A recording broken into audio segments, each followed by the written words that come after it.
ଅଦୃଶ୍ୟ ନେତାଙ୍କ ଇଙ୍ଗିତରେ ଉତ୍ତ୍ୟକ୍ତ ଗ୍ରାମବାସୀ ଅଟକାଇଥିବା 3 ବାଲି ବୋଝେଇ ହାଇୱାର କାଗଜପତ୍ର ଯାଞ୍ଚ କଲେ ଖଣି ଓ ପୋଲିସ ଅଧିକାରୀ। ବାଲି ପରିବହନ ନେଇ କାଗଜପତ୍ର ସଠିକ୍ ଥିବା ଏବଂ କୌଣସି ବେନିୟମ ହୋଇନଥିବା କଥା କହିଛନ୍ତି ପୋଲିସ ଓ ଖଣି ବିଭାଗ। ଏପରି ଘଟଣା ଗଞ୍ଜାମ ଜିଲ୍ଲା ହିଞ୍ଜିଳି ବ୍ଲକ ପୋଟିଆପଦର ଗାଁରେ ଦେଖିବାକୁ ମିଳିଛି। ଖବର ମୁତାବକ ଶନିବାର ଦିନ ବିଳମ୍ବିତ ରାତିରେ ବାଲି ବୋଝେଇ 3ଟି ହାଇୱା ଗାଡ଼ିକୁ ପୋଟିଆପଦରଠାରେ କିଛି ଗ୍ରାମବାସୀ ଅଟକାଇ ଘେରାଉ କରିଥିଲେ। ବାଲି ପରିବହନରେ ସେହି ଗାଁ ରାସ୍ତା ଦେଇ ଯାଉଥିବାରୁ କାଗଜପତ୍ର ଦେଖାଇବା ନିମନ୍ତେ ଗ୍ରାମବାସୀ ଅଡ଼ି ବସିଥିଲେ, କିନ୍ତୁ କାଗଜପତ୍ର ଦେଖାଇବା ପାଇଁ ଚାଳକମାନେ ମନା କରିଥିଲେ। ଏହାଦ୍ୱାରା ସାମାନ୍ୟ ଉତ୍ତେଜନା ସେଠାରେ ହୋଇଥିଲା। ଏପରିକି ଗାଡ଼ି ଚାଳକ ଓ କିଛି ଲୋକଙ୍କ ମଧ୍ୟରେ କିଛି ସମୟ ପାଇଁ ପାଟିତୁଣ୍ଡ ହୋଇଥିଲା। ଖବର ପାଇ ବେଲଗାଁ ପୋଲିସ ଓ ଖଣି ବିଭାଗ ଅଧିକାରୀ ଘଟଣାସ୍ଥଳରେ ପହଞ୍ଚିଥିଲେ। ଗାଁ ଲୋକଙ୍କ ଦ୍ୱାରା ଅଟକ ରହିଥିବା 3 ବାଲି ବୋଝେଇ ଗାଡ଼ିର ପରିବହନ କାଗଜପତ୍ର ଯାଞ୍ଚ କରିଥିଲେ। ପରିବହନ କରୁଥିବା ଗାଡ଼ିର କାଗଜପତ୍ର କୌଣସି ତ୍ରୁଟି ନଥିବା କିମ୍ବା ବେନିୟମ ହୋଇନଥିବା ନେଇ ଉତ୍ତ୍ୟକ୍ତ ଲୋକଙ୍କୁ ସୂଚନା ଦେଇଛନ୍ତି ଖଣି ବିଭାଗ ଅଧିକାରୀ।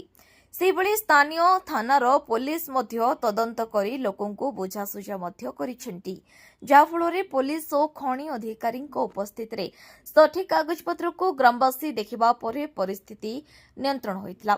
ଖଣି ବିଭାଗ ଏବଂ ପୋଲିସର ତଦନ୍ତରେ ପରିବହନ ନେଇଥିବା 3ଟି ଗାଡ଼ିର କାଗଜପତ୍ର ଠିକ୍ ଥିବା, କୌଣସି ବେନିୟମ ହୋଇନଥିବା ସୂଚନା ଲୋକଙ୍କୁ ମିଳିବା ପରେ ପୋଟିଆପଦର ଗାଁଠାରେ ଅଟକିଥିବା 3ଟି ବାଲି ବୋଝେଇ ହାଇୱା ସେଠାରୁ ଯାଇଥିଲା। ଉତ୍ତ୍ୟକ୍ତ ବ୍ୟକ୍ତିଙ୍କୁ ବାଲି ପରିବହନ ନେଇ କାଗଜପତ୍ର ଠିକ୍ ଥିବା ଏବଂ କୌଣସି ପ୍ରକାର ବେନିୟମ ହୋଇନଥିବା ତଦନ୍ତରେ ଆସିଥିବା ଖଣି ଅଧିକାରୀ ଏବଂ ପୋଲିସଙ୍କ ସୂଚନା ମିଳିବା ପରେ ଗ୍ରାମବାସୀମାନେ ଶାନ୍ତ ହୋଇ ଯେଝା ଘରକୁ ଫେରିଥିଲେ। ପ୍ରକାଶ ଥାଉ କି ଦୟାନିଧିପୁର ଶାସନ ଗ୍ରାମ ନିକଟରେ ଥିବା ସିମେଣ୍ଟ ପାହାଡ଼କୁ ଦୈନିକ କୁଜି ନେତା ବାଲି ଚୋରାଚାଲାଣ କରି ରାସ୍ତା କରିଥିଲେ। ସେ କାଢୁଆ ନେତା ଜଣଙ୍କ ଶାସକ ଦଳର ଜଣେ ମଣ୍ଡଳ ସଭାପତିଙ୍କ ସହଯୋଗରେ ଦୈନନ୍ଦିନ 50ରୁ ଉର୍ଦ୍ଧ୍ୱ 3ଟି ଟ୍ରାକ୍ଟରରେ ବାଲି ଚୋରାଚାଲାଣ କରୁଥିଲେ। ଏପରିକି ମନ୍ତ୍ରୀ ଏମ୍ଏଲ୍ଏଙ୍କ ନାମ କଥାକେ ମଧ୍ୟ ଲୋକଙ୍କୁ କହୁଥିବା ସେହି ଗ୍ରାମରୁ ଶୁଣିବାକୁ ମିଳେ। ତେଣୁ ଦୟାନିଧିପୁର ଶାସନଠାରେ ବାଲି ଚୋରାଚାଲାଣ ନେଇ ବାରମ୍ବାର ପ୍ରଶାସନ ନିକଟରେ ଗଣମାଧ୍ୟମ ପ୍ରତିନିଧିମାନେ ଅଭିଯୋଗ କରିଥିଲେ ଏବଂ କିଛି ଖବରକାଗଜରେ ମଧ୍ୟ ଏହି ଖବର ପ୍ରକାଶିତ ହୋଇଥିଲା ଏବଂ ଶେଷରେ ପ୍ରଶାସନ ପକ୍ଷରୁ BNS 163 ଧାରା ଲାଗୁ କରାଯାଇଥିଲା। ସୂଚନା ଥାଉ କି ସେହି ପଞ୍ଚାୟତର କୌଣସି ବ୍ୟକ୍ତି ବାଲି ଚୋରାଚାଲାଣକୁ ବିରୋଧ କରିନଥିଲେ କି ଅଭିଯୋଗ ମଧ୍ୟ ପ୍ରଶାସନ ନିକଟରେ କରିନଥିଲେ।